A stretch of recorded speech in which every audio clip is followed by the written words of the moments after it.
Hello friends, എല്ലാവർക്കും ഹിന്ദി പ്രസമിലേക്ക് സ്വാഗതം. നമ്മൾ കഴിഞ്ഞ ക്ലാസ്സിൽ പറഞ്ഞത് ഭക്തികാലിനെ കുറിച്ചിട്ടാണ്. അപ്പോൾ ഭക്തികാലിൽ തുടർന്നുള്ള ക്ലാസ്സുകളായിട്ടാണ് ഇന്ന് വന്നിരിക്കുന്നത്. ഇന്ന് നമ്മൾ നോക്കാൻ പോകുന്നത് സന്ത് കാവ്യത്തെക്കുറിച്ചിട്ടും കബീർദാസിനെ കുറിച്ചിട്ടുമാണ്. അപ്പോൾ ഈ ചാനൽ ഹിന്ദി പ്രസം എന്ന ചാനൽ നിങ്ങൾ ആദ്യമായി കാണുന്നതെങ്കിൽ അതിനെക്കുറിച്ചിട്ടൊന്ന് പറയാം. അതായത് PSC ഹിന്ദി ബേസ് ചെയ്തിട്ടുള്ള PSC പരീക്ഷകൾക്കും കേടെറ്റ്, സെറ്റ്, നെറ്റ് തുടങ്ങിയ യോഗ്യതാ പരീക്ഷകൾക്കും വേണ്ടിയിട്ടുള്ള ചാനലാണിത്. നിങ്ങൾ ആദ്യമായിട്ടാണ് കാണുന്നതെങ്കിൽ സബ്സ്ക്രൈബ് ചെയ്യാൻ മറക്കരുത്. നിങ്ങളുടെ ഫ്രണ്ട്സിന് കൂടി ഒന്ന് ഷെയർ ചെയ്യണം. നമുക്കിന്ന് ആദ്യം തന്നെ ക്ലാസ് തുടങ്ങുന്നതിന് മുമ്പ് നമുക്കൊരു 5 ക്വസ്റ്റ്യൻസ് നോക്കാം. ആ 5 ക്വസ്റ്റ്യൻസിൻ്റെ ഉത്തരം നിങ്ങൾക്ക് അറിയാമോ എന്ന് നോക്കുക. നിങ്ങൾക്ക് എത്ര ഉത്തരം, ഈ 5 എണ്ണത്തിൽ നിങ്ങൾക്ക് എത്ര മാർക്ക് കിട്ടുന്നുണ്ട് എന്ന് നോക്കുക. ഇതിൻ്റെ ക്ലാസ് മുഴുവൻ കണ്ടതിന് ശേഷം നിങ്ങൾക്ക് ഇതിൻ്റെ ഉത്തരം കിട്ടുന്നുണ്ടോ, മുഴുവൻ ആൻസർ ചെയ്യാൻ പറ്റുന്നുണ്ടോ എന്ന് നിങ്ങൾ നോക്കുക. അപ്പോൾ നിങ്ങളുടെ നിലവാരം, അതായത് ഈ ക്ലാസ്സിന് മുമ്പുള്ള നിങ്ങൾക്ക് നിലവാരവും ഇത് പഠിച്ചതിന് ശേഷമുള്ള നിലവാരവും നിങ്ങൾക്ക് തനിയെ സ്വയം വിലയിരുത്താൻ സാധിക്കും. ഒന്നാമത്തെ ക്വസ്റ്റ്യൻ ഇങ്ങനെയാണ്: കബീർ കോ ബിനാ മഹാകാവ്യ ലിഖേ മഹാകാവ്യ മാനാ ഹെ. അപ്പോൾ കബീർ കോ ബിനാ മഹാകാവ്യ ലിഖേ മഹാകാവ്യ മാനാ ഹെ. ആരാണ് അങ്ങനെ വിചാരിച്ചത് എന്നാണ് ചോദിക്കുന്നത്. ഓപ്ഷൻസ് 4 എണ്ണമുണ്ട്: ഹജാരി പ്രസാദ് ദ്വിവേദി, രാംചന്ദ്ര ശുക്ല, രാം സ്വരൂപ് ചതുർവേദി ഔർ രാംകുമാർ വർമ്മ. നിങ്ങൾക്ക് അറിയാമെങ്കിൽ നിങ്ങൾ അത് നോട്ട് ചെയ്ത് വയ്ക്കുക. സെക്കൻഡ്, രാമാനുജ കെ ശിഷ്യ നിമ്ന में से कौन है? रामानुज के शिष्य सूरदास, जायसी, कबीर, उपर्युक्त सभी. थर्ड वन, कबीर की भाषा को पंचमेल खिचड़ी किसने कहा? ऑप्शंस: नामवर सिंह, श्याम सुंदर दास, रामकुमार वर्मा, रामचंद्र शुक्ल. फोर्थ वन, कबीर की रचनाओं का मुख्य रस क्या है? श्रृंगार, हास, शांत और वात्सल्य. फिफ्थ वन, फक्त माल किसकी रचना है? नाभादास, सूरदास, कबीर, തുളസീദാസ്. അപ്പോൾ ഇങ്ങനെ 5 ക്വസ്റ്റ്യൻസ് ആണുള്ളത്. നിങ്ങൾക്ക് ഇതിൻ്റെ ഉത്തരം ശരിയാണോ എന്നോ അല്ലെങ്കിൽ നിങ്ങൾക്ക് ചെയ്യാൻ കഴിയുന്നുണ്ടോ എന്ന് നിങ്ങളൊന്ന് സ്വയം വിലയിരുത്തി നോക്കുക. ഇനി നമുക്ക് ഇതിൻ്റെ അവസാനം ഇതിൻ്റെ ഉത്തരം നോക്കാം. അതിന് മുമ്പ് നമുക്ക് ഇന്നത്തെ ക്ലാസ്സിലേക്ക് കടക്കാം.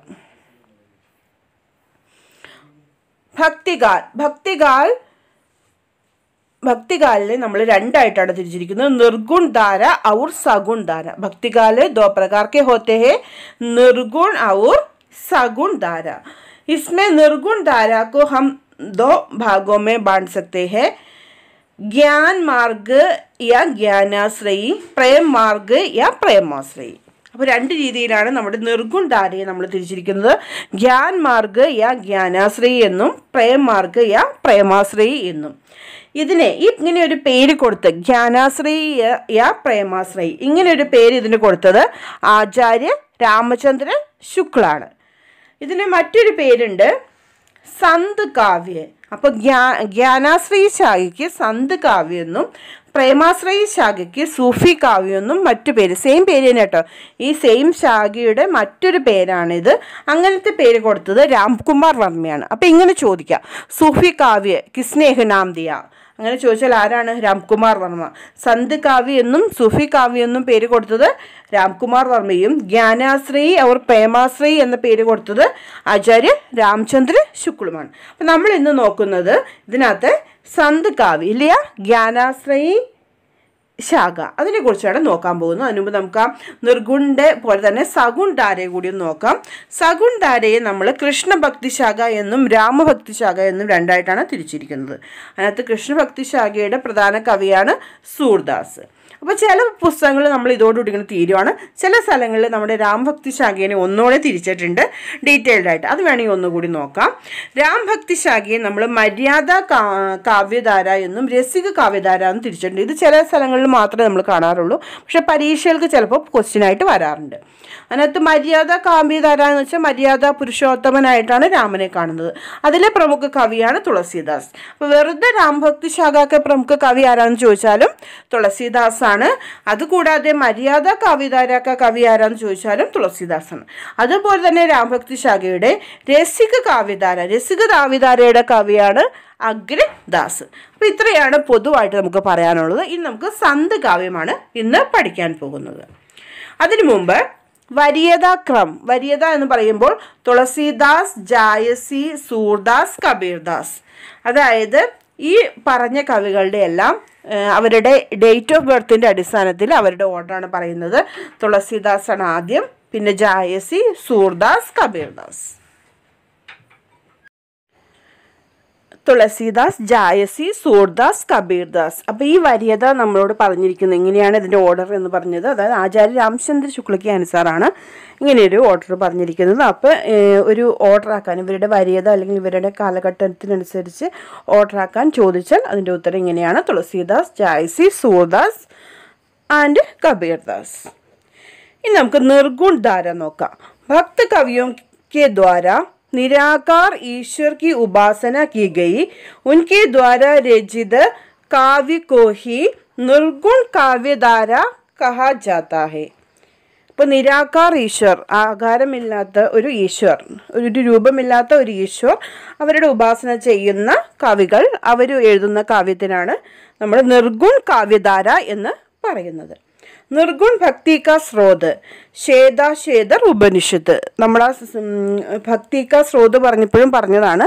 അപ്പം നിർഗുൺ ഭക്തി കാ സ്രോത്, അപ്പം ആദ്യമായിട്ട് നിർഗുൺ ഭക്തിയെ കുറിച്ചിട്ട് പറഞ്ഞിരിക്കുന്നത് ശ്വേതാശ്വേതർ ഉപനിഷത്തിലാണ്. ഇത് ചോദിക്കുന്ന ചോദ്യമാട്ടോ, സാധാരണ പരീക്ഷയ്ക്ക് ചോദിക്കും. അപ്പോൾ നിർഗുൺ തന്നെയാണ്. നിർഗുണിലെ സന്ത് മത് നമ്മൾ പറഞ്ഞു, ജ്ഞാനാശ്രയി ശാഖ എന്ന് പറഞ്ഞു. ജ്ഞാനാശ്രയി ശാഖയുടെ മറ്റൊരു പേരാണ് സന്ത് മത്. അപ്പോൾ സന്ത് മത് കാ പ്രാരംഭ भारत में संत मत का प्रारंभ 1267 ईस्वी में संत नामदेव विडोवा का भक्त के द्वारा माना जाता है. അപ്പോൾ संत मत का प्रवर्तक ആരാണെന്ന് ചോദിച്ചാൽ नामदेव ആണ്. संत साधना का साहित्यिक स्वरूप सर्वप्रथम पट्टरपुर महाराष्ट्र से प्रारंभ हुआ മാനാ ജാത്ത ഹെ. അപ്പോൾ ഒരു സ്ഥലം എവിടെയാണ് അതിൻ്റെ പ്രാരംഭം? സന്ത് സാധനയാട്ടോ, ഭക്തിയല്ല. ഭക്തി നമ്മൾ പറഞ്ഞു അത് ദർശനിലാണ് ഉണ്ടായെന്ന്. ഇത് സന്ത് സാധനയുടെ ആരംഭം എവിടെയാണെന്ന് വെച്ചാൽ അത് പട്ടർപൂറാണ്, മഹാരാഷ്ട്രയിലാണ്. സന്ത് കാവ്യധാര ഔർ സന്ധ്യ ദർശൻ കാ മുഖ്യ ആധാർ ശങ്കർ കാ അദ്വൈത ദർശൻ ഹെ. അപ്പം ഇതിൻ്റെ മുഖ്യ ആധാർ ശങ്കരാചാര്യൻ്റെ അദ്വൈത ദർശനാണ്. അപ്പം നമ്മൾ കഴിഞ്ഞ ക്ലാസ്സിൽ അദ്വൈത ദർശനത്തെക്കുറിച്ചൊക്കെ പഠിച്ചതാണ്. അത് കാണാത്തവർ അതൊക്കെ എടുത്തൊന്ന് കാണണം. ഹിന്ദി കാ നിർഗുൺ കാവ്യ നാഥ് സമ്പ്രദായ സെ പ്രഭാവിത് മാനാ ജാത്ത ഹെ. അപ്പോൾ ഈ സന്ത് ഏതിൽ നിന്നൊക്കെയാണ് പ്രഭാവിതമായത്? അദ്വൈത ദർശനം അവരിലെ കാവ്യത്തിൽ കാണാൻ കഴിയും. പിന്നെയോ നാഥ് സമ്പ്രദായവും അവരെ പ്രഭാവിച്ചിട്ടുണ്ട്. സന്ത് കാവ്യക്ക് പ്രമുഖ വിശേഷതായി. അപ്പോൾ സന്ത് കാവ്യക്ക് പ്രമുഖ വിശേഷതായി ഇതെല്ലാം നിങ്ങളൊരു പോയിൻ്റായിട്ട് നോക്കി വച്ചാൽ മതി. ചിലപ്പോൾ ഇതിനകത്ത് 1-2 പോയിൻ്റ് തന്നിട്ട് ഒരു 4 ഓപ്ഷനിൽ ഏതെങ്കിലും ഒരെണ്ണം തന്നിട്ട് ഏതാണ് ഉള്ളത് എന്നും അല്ലെങ്കിൽ സന്ത് കാവ്യത്തിൻ്റെ വിശേഷത അല്ലാത്തത് ഏതാണ് എന്നൊക്കെ ചോദിക്കാൻ സാധ്യതയുണ്ട്. അപ്പോൾ ഒന്ന് മനസ്സിലാക്കി വയ്ക്കുക. ധാർമ്മിക് വിശേഷത, അപ്പം മതപരമായ വിശേഷതകൾ. നിർഗുൺ ബ്രഹ്മയ്ക്ക് ഉപാസന. നിർഗുൺ ബ്രഹ്മമാണ് നിരാകാർ ഈശ്വർ. ഏകേശ്വർവാദ്, അപ്പോൾ ഏകേശ്വർവാദ് അവരുടെ പ്രത്യേകതയാണ്. ഗുരു കാ മഹത്വ, ആഡംബർവാദ് കാ വിരോധ്, ഇതൊക്കെ അവരുടെ പ്രത്യേകതകളാണ്. സെക്കൻഡ് സാമാജിക് വിശേഷത ജാതി പ്രഥാ കാ വിരോധ്. നമ്മൾ കബീറിൻ്റെയൊക്കെ രചനകൾ എടുത്ത് നോക്കിയാൽ അറിയാം, ജാതി പ്രഥ, ഉച്ചനീച് ഇതിനൊക്കെതിരെ ഒരുപാട് എഴുതിയിട്ടുണ്ട്. ഹിന്ദു മുസ്ലിം ഏകതാ കാ സമർത്ഥൻ, ധാർമ്മിക് രൂഢിയോം ഏവം സാമാജിക് കുരൂതിയോം കാ വിരോധ്. അപ്പോൾ സമൂഹത്തിൽ നടക്കുന്ന അത്യാചാരങ്ങൾക്കും അതിനെതിരെയൊക്കെ അവർ എഴുതിയിരുന്നു. തേർഡ് വൺ ശില്പഗത വിശേഷതായി. ഇതിൽ നിന്നൊക്കെ ചോദ്യം ചോദിക്കും. ഓരോ പോയിന്റും നന്നായിട്ട് നോക്കി വെക്കണം. മുക്ത കാവ്യ, അപ്പോൾ സന്ത് കാവ്യ എങ്ങനത്തെ കാവ്യമാണെന്ന് സാധാരണ ചോദിക്കാറുണ്ട്. അവർ കൂടുതലായിട്ടും മുക്ത കാവ്യമാണ് എഴുതാറ്. മുക്ത കാവ്യ പ്രധാനതയുണ്ട്. പിന്നെ ദോഹാപദ് മുക്ത, ഇതാണ് കൂടുതലായിട്ടും എഴുതാറ്. സെക്കൻഡ് സതുക്കടി ഭാഷാക്ക പ്രയോഗം. സതുക്കടി എന്താണെന്ന് നമുക്ക് പിന്നെ പഠിക്കാം, അത് ഡീറ്റെയിൽ ആയിട്ട് പഠിക്കാനുണ്ട്. അപ്പോൾ സതുക്കടി ഭാഷ ഉപയോഗിക്കുന്നു. ഉലട്ട് ബാസി ശൈലിക പ്രയോസ്, ഉലട്ട് ബാസിയും നമ്മൾ കബീർ പഠിക്കുമ്പോൾ നോക്കാറുണ്ട്. അപ്പോൾ സതുക്കടി, ഉലട്ട് ബാസി ശൈലി, ഇതൊക്കെ അവരുടെ പ്രത്യേകതകളാണ്. രഹസ്യവാദി ഭാവനാക്കി അഭിവ്യക്തി, ശാന്ത് രസയ്ക്ക് പ്രധാനത. അപ്പം നമ്മുടെ ചോദിക്കാറുണ്ട് സന്ത് കാവ്യത്തിലെ പ്രധാന രസം ഏതാണെന്ന് ചോദിക്കാറുണ്ട്. ഇതെല്ലാം ഓരോ പരീക്ഷകൾക്ക് ചോദിച്ച ക്വസ്റ്റ്യൻ ആയിട്ടോ, പോയിന്റ് ആണെങ്കിലും ഇത് ചോദിച്ചിട്ടുണ്ട്. അപ്പോൾ ശാന്തരസമാണ് അവരുടെ കാവ്യങ്ങളുടെ പ്രമുഖ രസം. പ്രമുഖ സന്ത് കവി ആരാണെന്ന് നോക്കാം. അപ്പോൾ ഏകദേശം ഒരു 14 പേര് പ്രമുഖരായിട്ടുള്ളവരുണ്ട്. അവരുടെ പേരുകളെല്ലാം നിങ്ങൾ നോക്കി വെക്കണം, കാരണം ഒരു പേര് പോലും മാറിപ്പോകരുത്. സന്ത് കവിയിൽപ്പെടാത്ത ആരാണ്, സന്ത് കവിയിൽപ്പെടുന്നത് ആരാണ് എന്നൊക്കെ ചോദിക്കാറുണ്ട്. കബീർദാസ്, നാംദേവ്, രൈൻദാസ്, സേന, സദ്ന, ദാദു ദയാൽ, മലൂക് ദാസ്, സുന്ദർദാസ്, ഗുരുനാനക്, രജ്ജബ്, ഹരിദാസ്, അനന്തദാസ്, സിംഗ ഔർ ധർമ്മദാസ്. ഇത്രയും പേരാണ് പ്രശസ്തരായ. ഇത് കൂടുതലുണ്ട് എങ്കിലും പ്രശസ്തരായ സന്ത് കവികൾ ഇവരെയാണ്. അപ്പം ജ്ഞാനാശ്രീ ശാഖാക്കി പ്രമുഖ കവി ആരാണെന്ന് ചോദിച്ചാലും അല്ലെങ്കിൽ അവിടുത്തെ കവി ആരാണെന്ന് ചോദിച്ചാലും സന്ത് കവി ചോദിച്ചാലും അതിൻ്റെ ഉത്തരം ഇതൊക്കെ തന്നെയാണ്. രണ്ടും ഒന്ന് തന്നെയാണ്. 2 പേരുകൾ 2 പേര് കൊടുത്തിരിക്കുന്നു എന്നാണ്, അത് നമ്മൾ ആദ്യം പറഞ്ഞതാണ്. നെക്സ്റ്റ് കബീർദാസ്. ഇനി നമുക്ക് കബീർദാസിനെ കുറിച്ചിട്ട് എല്ലാ പരീക്ഷകളിലും ഒരു ക്വസ്റ്റ്യൻ ഉറപ്പാണ്. നമുക്ക് കബീർദാസിനെ കുറിച്ച് നോക്കാം. उसका जन्म 1398 ईस्वी ज्येष्ठ पूर्णिमा സോമവാർ. അപ്പോൾ അദ്ദേഹത്തിൻ്റെ കുറിച്ചുള്ള അറിവ് ലഭിക്കുന്നത് അദ്ദേഹം ജ്യേഷ്ഠ പൂർണിമയുടെ അന്നാണ് ജനിച്ചത്. അതൊരു സോമവാർ ആയിരുന്നു എന്നാണ് പറയുന്നത്. ഈസ്വിയാണ് 1398. വിക്രം സംവത് നോക്കുകയാണെങ്കിൽ 1455 ഉनका मृत्यु तो 1518 ईस्वी में, വിക്രം സംവത്ത് 1575 ഈസ്വി മേ. അപ്പോൾ അദ്ദേഹത്തിൻ്റെ രചനകളിൽ നിന്ന് കിട്ടുന്ന അറിവിലൂടെയാണ് നമ്മൾ ഈ ജന്മവും മൃത്യുവൊക്കെ ഇതിഹാസകാരന്മാർ കണ്ടുപിടിച്ച് വച്ചിരിക്കുന്നത്. അപ്പോൾ പല പുസ്തകങ്ങളും ചെറിയ ചെറിയ വ്യത്യാസങ്ങളൊക്കെ കാണാൻ വഴിയുണ്ട്. അപ്പോൾ ഏകദേശം ഒരു ഡേറ്റാണ് തന്നിരിക്കുന്നത്. ജന്മസ്ഥാൻ, ഉസ്ക ജന്മസ്ഥാൻ കാശി. കാശിയുടെ മറ്റൊരു പേരാണ് ബനാറസ്. കാശിയിലാണ് അദ്ദേഹം ജനിച്ചത്. എനിക്ക് ജന്മ ഏക വിധവ, അതൊരു കഥയാണ്, ഇങ്ങനെയാണ് പറയപ്പെടുന്നത്. എനിക്ക് ജന്മ ഏക വിധവ ബ്രാഹ്മണി സെ ഹുവാ था, वे उनको लहर तारा नामक तालाब के किनारे छोड़ दिया था. एक जुलाहा दंपति नीरू और नीमा के द्वारा इनका पालन पोषण किया गया. അപ്പോൾ വിധവ ബ്രാഹ്മണിക്കുണ്ടായ കുട്ടിയാണ് കബീർ എന്നാണ് പറയുന്നത്. അപ്പോൾ അദ്ദേഹത്തിൻ്റെ ജന്മസ്ഥലം എവിടെയാണെന്ന് വെച്ചാൽ ലഹർതാര എന്ന ഓപ്ഷൻ കൂടി വരാറുണ്ട്.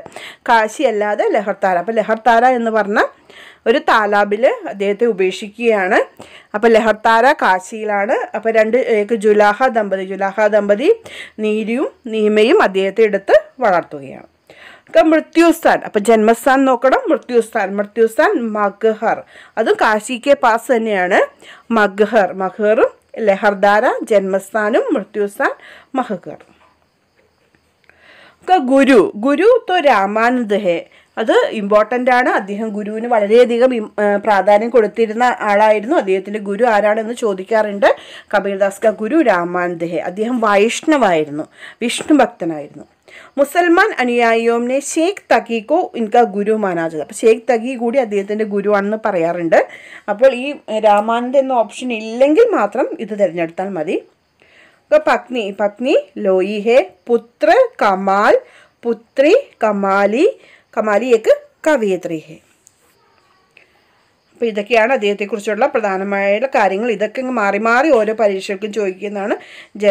ജനിച്ച സമയം, മൃത്യു സമയം, ജന്മസ്ഥാൻ, ലഹർതാര താലാബ്, നീരു നീമ, മാതാപിതാ കാ നാം നീരു ഔർ നീമ, മൃത്യുസ്ഥാൻ മഗ്ഹർ, കാശി के पास गुरु रामानंद, पत्नी लोई, पुत्र कमाल, पुत्री कमाली.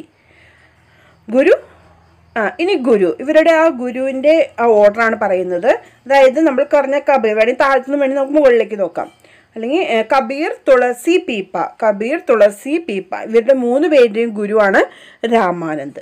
രാമാനന്ദിൻ്റെ ഗുരുവാണ് 2 പേരുണ്ട്, രാമാനുജും രാഘവാനന്ദും രാമാനന്ദിൻ്റെ ഗുരുക്കന്മാരാണ്. അപ്പോൾ രാഘവാനന്ദിക്ക് ശിഷ്യെ രാമാനന്ദ്, और രാമാനന്ദ് के शिष्य കബീർ, തുളസി ഔർ പീപ്പ. ഇത് കൂടാതെ കുറേ പേരുണ്ട് കേട്ടോ രാമാനന്ദിൻ്റെ ശിഷ്യന്മാർ. പ്രശസ്തരായവരെ കുറിച്ചാണ് മാത്രം പറയുന്നത്. രാമാനന്ദ് ശിഷ്യം കി സംഖ്യ 12. അപ്പോൾ രാമാനന്ദിൻ്റെ ശിഷ്യന്മാരുടെ എണ്ണം എന്ന് പറയുന്നത് 12 ആണ്. ഹജാരി പ്രസാദ് ദ്വിവേദിനെ രാമാനന്ദ് കോ ആകാശ് ധർമ്മ ഗുരു കഹ. അപ്പോൾ ഹജാരി പ്രസാദ് ദ്വിവേദി രാമാനന്ദ് കോ ആകാശ് ധർമ്മ ഗുരു കഹ. ज्ञान मार्गी निर्गुण शाखा के एकमात्र सम्राट है कबीर. अब ज्ञान मार्गी निर्गुण शाखा के सम्राट कौन है? कबीर है. हिंदी का सर्वप्रथम रहस्यवादी कवि, अब हिंदी का सर्वप्रथम रहस्यवादी कवि कबीर है. कबीर सिकंदर लोधी के समकालीन माने जाते हैं। ऐसा माना जाता है कि सिकंदर लोधी के द्वारा इनको അനേക യാതനായും ദീഗീതി. അപ്പം അദ്ദേഹം സിക്കന്ദർ ലോധിയുടെ സമകാലീനായിരുന്നു, ഇങ്ങനെയാണ് അറിയപ്പെടുന്നത്. അദ്ദേഹത്തിൽ നിന്ന് ഒരുപാട് യാതനകൾ അദ്ദേഹത്തിന്, അതായത് സിക്കന്ദർ ലോധിയിൽ നിന്ന് ഒരുപാട് യാതനകൾ കബീറിന് അനുഭവിക്കേണ്ടി വന്നിട്ടുണ്ട്. അപ്പോൾ ആരുടെ സമകാലീനായിരുന്നു എന്ന് ചോദിക്കും, സിക്കന്ദർ ലോധിയുടെ. श्याम सुंदर दास ने रहस्यवादी कवियों में कबीर का स्थान सर्वोच्च माना है. അപ്പോൾ पहला रहस्यवादी കവിയാണെന്ന് പറഞ്ഞു. श्याम सुंदर दास के अनुसार रहस्यवादी कवियों में सर्वोच्च स्थान कबीर को है. ഇനി കബീർക്കെ ബാരമേ, കബീറിനെ കുറിച്ച് മറ്റ് പ്രശസ്തരായ എഴുത്തുകാർ പറയുന്ന അല്ലെങ്കിൽ ഇതിഹാസകാർ പറയുന്ന സെൻറ്റൻസുകളാണ്. ഇതൊന്ന് നോക്കി വെക്കണം. ഇത് ആരാണ് പറഞ്ഞത്, ചിലപ്പോൾ പേര് തരാതെ ഇത് ആരെക്കുറിച്ചാണ് പറയുന്നത് എന്നൊക്കെ ചോദിക്കാറുണ്ട്. പല രാമചന്ദ്ര ശുക്ല പറയുന്നതാണ് കബീറിനെ കുറിച്ചിട്ട്. കബീർ തഥാ അന്യ നിർഗുൺ പന്ഥി संतों के द्वारा अंध साधना में रागात्मिकता भक्ति और ज्ञान का योग हुआ, पर कर्म की दशा वही रही जो नाद पंथियों के यहाँ की. ഇത് പറഞ്ഞിരിക്കുന്നത് ആചാര്യ രാമചന്ദ്ര ശുക്ലാണ്. നെക്സ്റ്റ്, ഇതും രാമചന്ദ്ര ശുക്ല തന്നെ പറഞ്ഞതാണ്. പ്രതിഭ ഉന്മയം ബെഡി പ്രകൃതി, ഇതെപ്പോഴും ചോദിക്കുന്നതാണ്. ഇത് ആരാണ് പറഞ്ഞത്, ആരെക്കുറിച്ചാണ് പറഞ്ഞത് എന്ന് ചോദിക്കാറുണ്ട്. പ്രതിഭ ഉന്മയം ബെഡി പ്രകൃതി, ഇത് പറഞ്ഞിരിക്കുന്നത് രാമചന്ദ്ര ശുക്ല കബീർ കെ ബാരെ में कहा. നെക്സ്റ്റ്, ഹജാരി പ്രസാദ് ദ്വിവേദി, അദ്ദേഹം കബീറിനെ കുറിച്ച് പറഞ്ഞിരിക്കുന്നത്. ऐसे थे कबीर सिर से पैर तक मस्त मौला, आदत से आखट, स्वभाव से फखट, दिल से वार, दिमाग से दुरुस्त, भक्तों के लिए निरीह. यह कबीर के बारे में आचार्य हजारी प्रसाद द्विवेदी ने कहा. नेक्स्ट, हजारी प्रसाद द्विवेदी ने इनको भगवान विष्णु के നരസിംഹ അവതാർ की പ്രതിമൂർത്തി മാന. അപ്പോൾ നരസിംഹ അവതാറിൻ്റെ പ്രതിമൂർത്തിയായിട്ടാണ് ഹജാരി പ്രസാദ് ദ്വിവേദി കബീറിനെ കാണുന്നത്. हिंदी साहित्य के इतिहास में कबीर जैसा व्यक्तित्व लेकर कोई उत्पन्न नहीं हुआ. ഇതും പറഞ്ഞിരിക്കുന്നത്. അപ്പോൾ ഈ മൂന്ന് കാര്യങ്ങളും ആരാണ്, ആചാര്യ ഹജാരി പ്രസാദ് ദ്വിവേദിയാണ് പറഞ്ഞിരിക്കുന്നത്. ഓക്കെ, നെക്സ്റ്റ്, फुटकर पद और दोहे लिखकर बिना महाकाव्य लिखे वे हिंदी में महाकवि है, രാംസ്വരൂപ് ചതുർവേദി. അപ്പോൾ രാംസ്വരൂപ് ചതുർവേദി പറഞ്ഞിരിക്കുന്നത് മഹാകാവ്യം എഴുതാതെ ഹിന്ദിയിലെ മഹാകാവ്യമാണ്, മഹാകാവ്യം എഴുതാത്ത ഹിന്ദിയിലെ മഹാകവിയാണ് നമ്മളുടെ കബീർ എന്നാണ് രാംസ്വരൂപ് ചതുർവേദി പറഞ്ഞിരിക്കുന്നത്. ഡോക്ടർ ബച്ചൻ സിംഗിനെ കബീർ കോ റൈഡിക്കൽ സുധാരക് കഹാ ഹെ. അപ്പം അദ്ദേഹം വിശേഷിപ്പിച്ചത് റൈഡിക്കൽ സുധാരക് എന്നാണ്. കബീർ ബാണി കാ ഡിക്റ്റേറ്റർ യാ തനാശാഗ്, ആചാര്യ ഹജാരി പ്രസാദ് ദ്വിവേദി. അപ്പോൾ ഇതൊക്കെ എപ്പോഴും ചോദിക്കുന്നതാണ്. ബച്ചൻ സിംഗ് ഇത് ആരാണ് പറഞ്ഞത്, കബീർ കോ റൈഡിക്കൽ സുധാരക് കോൻ കഹാ, അതിൻ്റെ ഉത്തരം ബച്ചൻ സിംഗ് ആണ്. ഇത് ഓരോ പരീക്ഷകൾക്കും ഇങ്ങനെ മാറി മാറി ചോദിക്കുന്നതാണ്. അതുപോലെ കബീർ വാണിക്ക ഡിക്റ്റേറ്റർ, അത് പറഞ്ഞിരിക്കുന്ന ആരാണ്, ഹജാരി പ്രസാദ് ദ്വിവേദി. രണ്ട് ക്വസ്റ്റിനും എപ്പോഴും മാറി മാറി ചോദിക്കുന്നതാണ്. നെക്സ്റ്റ്, കബീർ കി കവിത ബായി പ്രൊജക്റ്റ് ഹേ എന്ന് പറഞ്ഞത് ഹജാരി പ്രസാദ് ദ്വിവേദി തന്നെയാണ്. ഐനെ അക്ബാരി എന്ന് പറയുന്നത് നമുക്കറിയാം, അക്ബറിനെ കുറിച്ചുള്ള ഇതിഹാസ ഗ്രന്ഥമാണ്. അപ്പോൾ ഐനെ അക്ബാരിമേ കബീർ കാ പരിചയ മുവാഹിദ് കഹ്കർ ദിയാ ഹെ. അപ്പോൾ അബുൽ ഹസൻ എഴുതിയ ഐനെ അക്ബാരിയിൽ കബീറിൻ്റെ പരിചയം എന്താണ്, മുവാഹിദ് എന്ന് പറഞ്ഞിരിക്കുന്ന ആരെ കുറിച്ചിട്ടാണ്, കബീറിനെ കുറിച്ചിട്ടാണ്. ഇനി കബീർ കി ഭാഷ, അതിനെക്കുറിച്ചിട്ട് നമ്മൾ ആദ്യം പറഞ്ഞപ്പോൾ സദുക്കടിയൊക്കെ പറഞ്ഞു, അതെന്താണെന്ന് നമുക്ക് ഒന്നുകൂടെ ക്ലിയർ ചെയ്ത് നോക്കാം.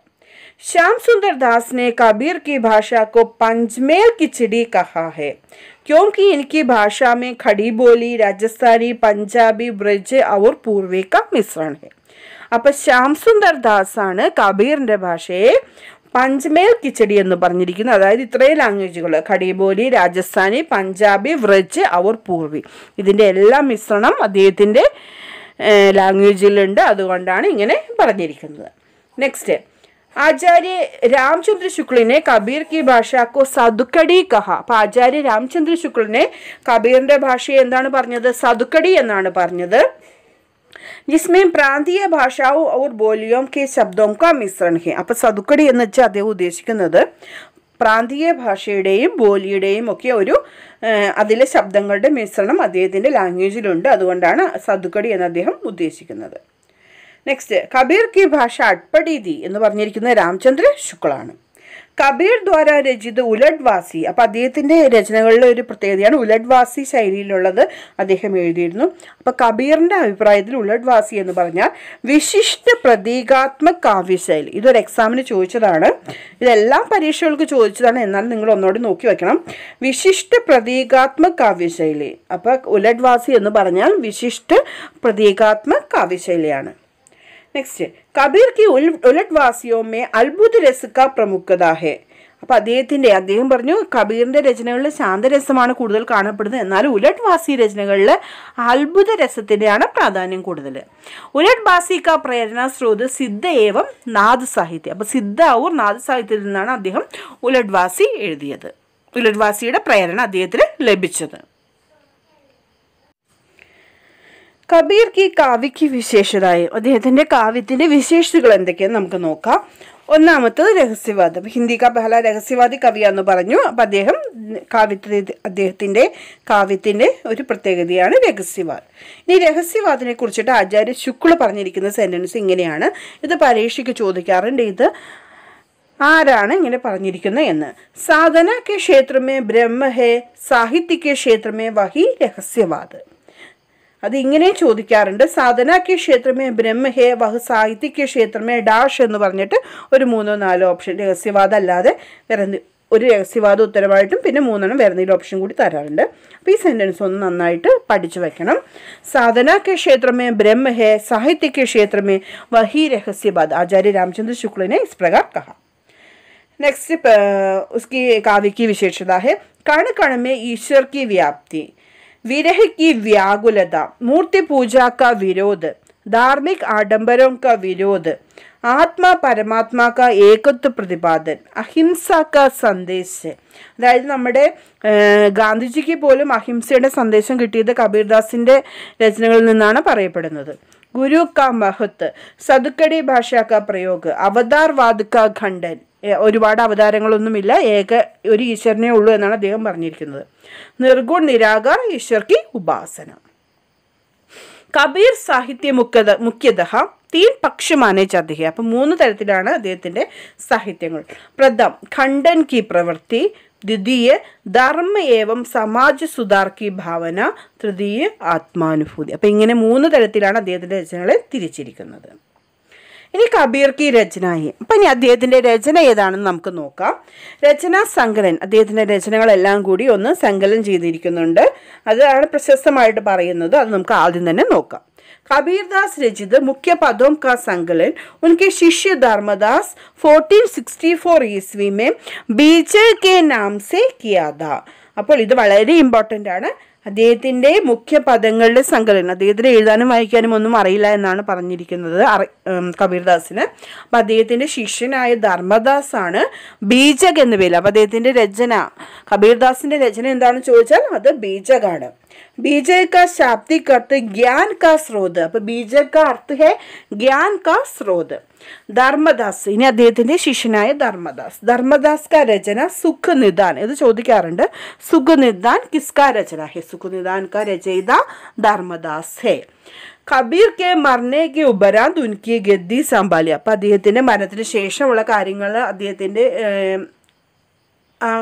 കാവ്യവും അല്ലെങ്കിൽ അദ്ദേഹത്തിൻ്റെ ഒരു സന്യാസ ജീവിതമാണെന്നല്ല, ആ സന്യാസത്തിൻ്റെ ഇതെല്ലാം ബാക്കി തുടർന്ന് പോന്നിരുന്നത് നമ്മളുടെ ധർമ്മദാസായിരുന്നു. ഇത് ചോദിക്കാറുണ്ട്. നെക്സ്റ്റ് ബീജക് നമ്മൾ 3 പാർട്ടായിട്ടാണ് തിരിച്ചിരിക്കുന്നത്. സാഖി, സബദ് ഔർ റമേനി. അപ്പം ബീജക് കിത്തനെ ഭാഗോമേ വിഭക്ത് ഹേ എന്ന് ചോദിച്ച് 1 2 3 4 എന്ന് പറഞ്ഞ ഓപ്ഷൻ വരാറുണ്ട്. ഇസ്കാ ഉത്തർ ഹേ 3. സാഖി പെഹല തോ സാഖി ഹെ. സാഖി ഭാഷ സദുക്കടി. അപ്പോൾ സാഖിയുടെ ഭാഷ എന്ന് പറയുന്നത് സദുക്കടിയാണ്. വിഭാജൻ 59 അങ്കോമേ. അപ്പോൾ ഇതൊരു 59 അധ്യായങ്ങളുള്ള ആയിട്ടാണ് വിഭജിച്ചിരിക്കുന്നത്. പ്രഥം അങ്ക് ഗുരുദേവ് കൗ അങ്ക്. സാഖി കാ പ്രഥം അങ്ക് ഗുരുദേവ് കൗ അങ്ക്. പ്രഥം അങ്കിൻ്റെ പേരാണിത്, ഗുരുദേവ് കൗ അങ്ക് എന്നും. അന്തിം അങ്ക് അബിഹട്ട് കൗ അങ്ക്. അപ്പോൾ ആദ്യത്തെ അങ്ക് ഏതാണെന്നും അവസാനത്തെ അങ്ക് ഏതാണെന്നും ചോദിക്കാറുണ്ട്. അപ്പോൾ പ്രഥം ഗുരുദേവ് കൗ അങ്ക് और अंतिम अंग अबिहट कौ अंक. साखी का अर्थ है साक्षी. कबीर के दोहे साखी नाम से जाने जाते हैं. ഗുരുവചൻ और സംസാർ के വ്യാവഹാരിക് ജ്ഞാൻ देने वाली रचना है. അപ്പോൾ ഗുരുവചനും വ്യാവഹാരിക് ജ്ഞാനം നൽകുന്ന ഒരു രചനയാണ് ഇത്. അപ്പോൾ ലാംഗ്വേജ് സദുക്കടിയാണ്, അത് നോക്കി വെക്കണം.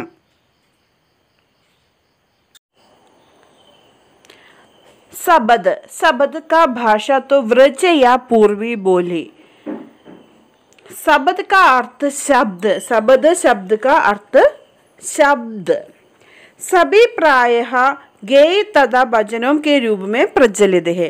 അപ്പോൾ ഇത് കൂടുതലും പാട്ട്, ഇങ്ങനെ പാട്ട് രൂപത്തിൽ ഭജനങ്ങളൊക്കെ ആയിട്ടാണ് പ്രചരിക്കപ്പെട്ടത്. കബീറിനെ മായാ സംബന്ധി വിചാരോം കി അഭിവ്യക്തി കി. അപ്പോൾ സബദിൽ കബീറിൻ്റെ മായ സംബന്ധി വിചാരങ്ങളാണ് ഉള്ളത്. ഇസ്മേ പദോം കോ ശാമിൽ കിയ. അപ്പോൾ സബദിൽ പദങ്ങളാണ് ഉള്ളത്. Last one रामायणी. रामायणी का अर्थ है रमण करना. रामायणी का अर्थ रमण करना की भाषा व्रज या पूर्वी बोली. അപ്പോൾ സബദും രാമായണി വ്രജത്തിലാണ്. इसमें രാമഭക്തി സംബന്ധി പദോം കോ ശാമിൽ കിയാ ഗയാ ഹെ. അപ്പോൾ രാമഭക്തിയെ കുറിച്ചിട്ടുള്ള പദങ്ങളാണ് ഇതിനകത്ത് കൂടുതലുള്ളത്. രാമായണി കബീർ के ईश्वर संबंधी विचार, शरीर, मानवीय आत्मा का उद्धार संबंधी विचारों का संकलन है. അപ്പോൾ രാമായണിയിലെ കബീറിൻ്റെ ഈശ്വർ സംബന്ധി വിചാർ, ശരീർ, മാനവീയ ആത്മാ കാ ഉദ്ധാർ എന്നീ വിചാരങ്ങളാണ് ഉള്ളത്. കബീർ കാ രാം, നമ്മൾ ആദ്യം പറഞ്ഞു രാമനെ കുറിച്ചിട്ടുള്ള രചനകളുണ്ട് എന്ന്. കബീർ കാ രാം ദശരഥ പുത്ര രാം നഹി അഭിതു ഉനോനെ ബ്രഹ്മ പരമേശ്വർ നിർഗുൺ ബ്രഹ്മ കോ ഹി രാം കേക്കർ പുക്കാറ ഹെ. ഇത് ചോദിക്കാറുണ്ട്. കബീറിൻ്റെ രാം ദശരഥപുത്ര രാമാണോ നിർഗുൺ ഈശ്വരാണോ എന്ന് ചോദിക്കാറുണ്ട്. അപ്പോൾ അദ്ദേഹം നിർഗുൺ ഈശ്വരന് ഒരു പേര് കൊടുത്ത് രാം എന്ന് വിളിച്ചിരിക്കുന്നതാണ്. ആചാര്യ ഹജാരി പ്രസാദ് ദ്വിവേദിനെ രമൈനിക്കോ അപ്രമാണിക് മാന. അപ്പോൾ അദ്ദേഹത്തിൻ്റെ അഭിപ്രായത്തിൽ രമൈണി അപ്രമാണിക് ആണ് എന്നാണ് പറയുന്നത്. അപ്പോൾ മൂന്നിലെയും പ്രമുഖമായ കാര്യങ്ങൾ മറന്നു പോകരുത്, നോക്കണം. സാഖി മാത്രമാണ് സദുക്കടി, ബാക്കി രണ്ടും വ്രജത്തിലാണ്. പ്രഥമ അങ്ക് അന്തിമ അങ്ക് നോക്കണം. സാഖിക്കാർത്ത് സാക്ഷി. അപ്പോൾ ദോഹ, സാഖിയിലാണ് ദോഹകൾ കൂടുതലുള്ളത്, ബാക്കിയിൽ പദങ്ങളാണ് കൂടുതലുള്ളത്. സബദിൻ്റെ വ്രജയ പൂർവി ബോലിയാണ്, ഗേയ തഥാ ഭജനാണ്, പദങ്ങളാണ്. രമൈനി ഭാഷ പൂർവി ബോലി യാ വ്രജാണ്, ഇതും പദമാണ്.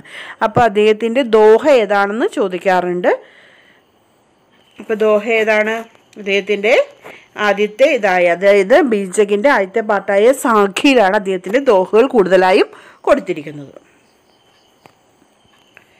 നെക്സ്റ്റ്,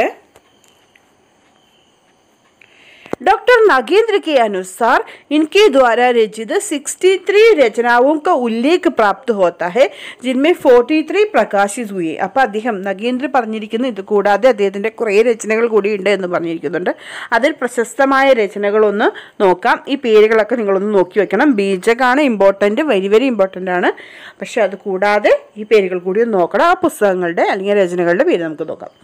ആഘാത് മംഗൽ, അനുരാഗ് സാഗർ, അമർ മൂല്, अक्षर खंड की रमैनी, अक्षर भेद की रमैनी, उग्र गीता, कबीर की बाणी, कबीर गौर की गोष्ठी, ब्रह्म निरूपण, मोहम्मद बोध, रेखा, विचारमाला, विवेक सागर, शब्दावली, हंस मुक्तावली, ज्ञान सागर.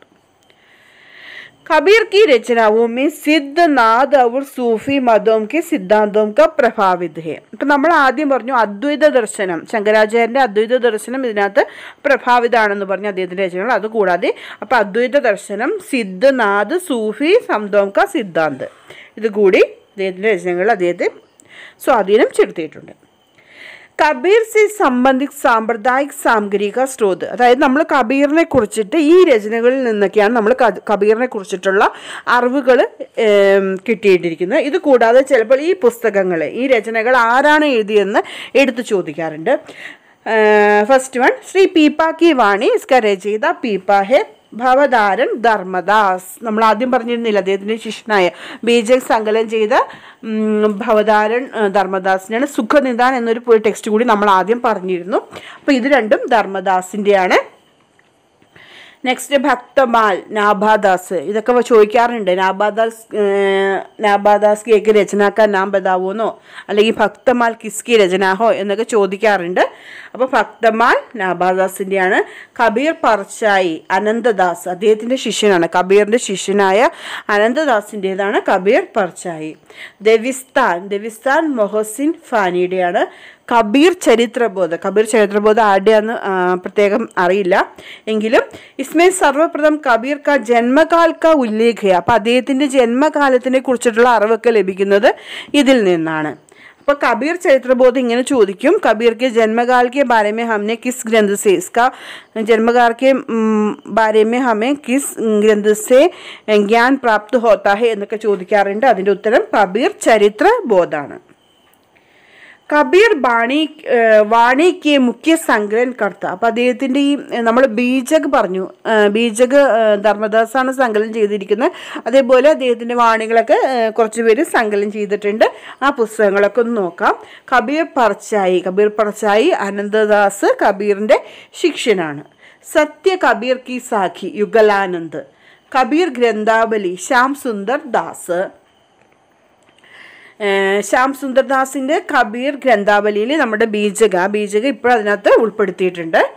ബീജക് ധർമ്മദാസ് നമ്മൾ ആദ്യം പറഞ്ഞതാണ്. സന്ത് കബീർ രാംകുമാർ വർമ്മ.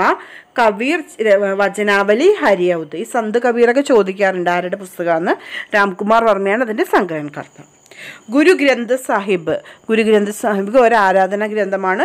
അതിനകത്ത് ഗുരു ഗ്രന്ഥ സാഹിബ് മേം സംകലിത് കബീർ കി രചനാവോं को സലോഗു യാ ശ്ലോക് കഹാ ഗയാ ഹൈ. അപ്പോൾ സലോഗു യാ ശ്ലോക് എന്ന പേരിലാണ് അദ്ദേഹത്തിൻ്റെ രചനകൾ അതിനകത്ത് കൊടുത്തിരിക്കുന്നത്. इसमें 227 पद, 17 राग और 237 ശ്ലോക് സംകലിത് है. ഗുരു ഗ്രന്ഥ സാഹിബിലും അദ്ദേഹത്തിൻ്റെ രചനകൾ സംകലിതാണ്. കബീർ കെ പദ് ഷിതിമോഹൻ സെൻ.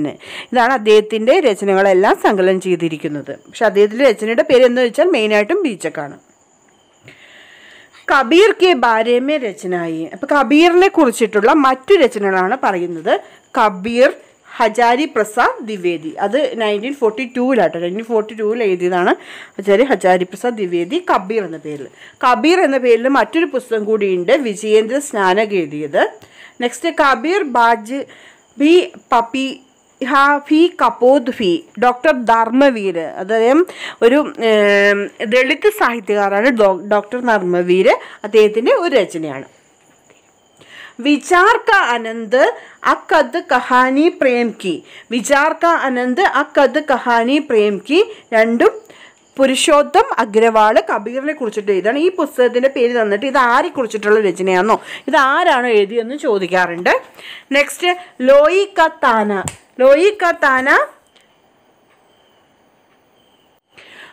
ക താന ജീവനി പരക് ഉപന്യാസാണ്. രാംഘേയ രാഘവിൻ്റെ ജീവനി പരക് ഉപന്യാസാണ് ലോയി ക താന. ഇത് വളരെ ഇമ്പോർട്ടൻ്റ് ആണ്, നോക്കണം. ഇനി അടുത്ത കൂടി വളരെ ഇമ്പോർട്ടൻ്റ് ആട്ടോ. കബീര ഘട ബാസാർ മേ. അത് ഭീഷ്മസാഹിനിയുടെ ഒരു നാടകമാണ്. അതിൻ്റെ നായക് കബീറാണ്. അപ്പം ഇത് വളരെ ഇമ്പോർട്ടൻ്റ് ആണ്. അപ്പോൾ എല്ലാം പറഞ്ഞിരിക്കുന്ന കാര്യങ്ങൾ വളരെ ഇമ്പോർട്ടൻ്റ് ആണ്. അപ്പം അങ്ങനെ കബീറിനെ കുറിച്ചിട്ടുള്ള ഏകദേശം 90% പാഠഭാഗം നമ്മൾ പഠിച്ചു കഴിഞ്ഞു. ഇനി ചോദിക്കുന്ന ഒരു ക്വസ്റ്റ്യൻ എന്ന് പറഞ്ഞാൽ കബീറിനെ കുറിച്ചിട്ട് ഒരു വരികൾ, അദ്ദേഹത്തിൻ്റെ വരികൾ തന്നിട്ട് ഇത് ആരുടെ വരികളാണ് എന്ന് ചോദിക്കാറുണ്ട്. അത് നമുക്ക് അടുത്ത ക്ലാസ്സിൽ നോക്കാം. അതിനു മുമ്പ് നമ്മൾ ആ ക്ലാസ് തുടങ്ങിയപ്പോൾ തന്ന ഒരു 5 ക്വസ്റ്റ്യൻ ഉണ്ടായിരുന്നു. അതിൻ്റെ ഉത്തരം എന്താണെന്ന് നോക്കാം. നിങ്ങൾക്ക് എല്ലാവർക്കും ഉത്തരം കിട്ടിയെന്ന് വിചാരിക്കുന്നു. എന്നാലും ഒന്നുകൂടി നോക്കാം. കബീർ കോ ബിനാ മഹാകവി ലിഖേ മഹാകവി മാനാ ഹൈ. അപ്പം മഹാകാവ്യം എഴുതാത്ത മഹാകവി എന്ന രീതിയിൽ കബീറിനെ കണ്ട ആളാണ് രാം സ്വരൂപ് ചതുർവേദി. നെക്സ്റ്റ് രാമാനന്ദ് കി ശിഷ്യ നിമ്ന മേം സെ കോൻ ഹേ. അപ്പം നമ്മൾ പറഞ്ഞതിൽ പ്രശസ്തരായ തുളസി കബീർ പീപ്പയാണ്. അപ്പം ഇതിനകത്ത് നമുക്ക് തന്നിരിക്കുന്നത് കബീറാണ്. അപ്പം അതുകൊണ്ട് ഇതിനകത്ത് രാമാനന്ദിൻ്റെ ശിഷ്യൻ കബീറാണ്. കബീർ കി ഭാഷ കോ പഞ്ചമേൽ കിച്ചടി കിസ്നെ കഹ. അത് പറഞ്ഞിരിക്കുന്നത് ശ്യാം സുന്ദർ ദാസ് ആണ്. കബീർ കി രചനാവും കോ മുഖ്യ രസ ക്യാ ഹി. അദ്ദേഹത്തിൻ്റെ രചനകളിലെ മുഖ്യ രസം എന്ന് പറയുന്നത് ശാന്ത് രസമാണ്. ഭക്തമാൽ കിസ്കി രചന ഹേ. ഭക്തമാൽ നാഭാദാസിൻ്റെ രചനയാണ്. അപ്പം അങ്ങനെ നമ്മൾ കബീറിനെ കുറിച്ചിട്ട് ഇന്ന് പഠിച്ചു കഴിഞ്ഞു. ഇനി അടുത്ത ക്ലാസ്സിൽ ബാക്കി സന്ത് സന്ത് കാവ്യത്തിൻ്റെ അടുത്ത പാഠഭാഗം നമുക്ക് നോക്കാം. അതിനു മുമ്പ് നിങ്ങൾക്ക് ഈ ക്ലാസ്സിനെ കുറിച്ചിട്ട് എന്തെങ്കിലും കമൻറ്റ് എന്തെങ്കിലും ഉണ്ടെങ്കിൽ നിങ്ങൾ കമൻറ്റ് ബോക്സിൽ രേഖപ്പെടുത്തണം. അതുപോലെ ചാനൽ നിങ്ങൾ സബ്സ്ക്രൈബ് ചെയ്യാതെയാണ് കാണുന്നതെങ്കിൽ ദയവായിട്ട് സബ്സ്ക്രൈബ് ചെയ്യണം. നിങ്ങളുടെ ഫ്രണ്ട്സിന് കൂടി ഷെയർ ചെയ്യണം. എല്ലാവർക്കും പരീക്ഷയ്ക്ക് നിങ്ങൾ വിചാരിക്കുന്ന രീതിയിൽ വിജയിക്കാൻ കഴിയട്ടെ എന്ന് ആശംസിച്ചുകൊണ്ട് നിർത്തുന്നു. ധന്യവാദ്.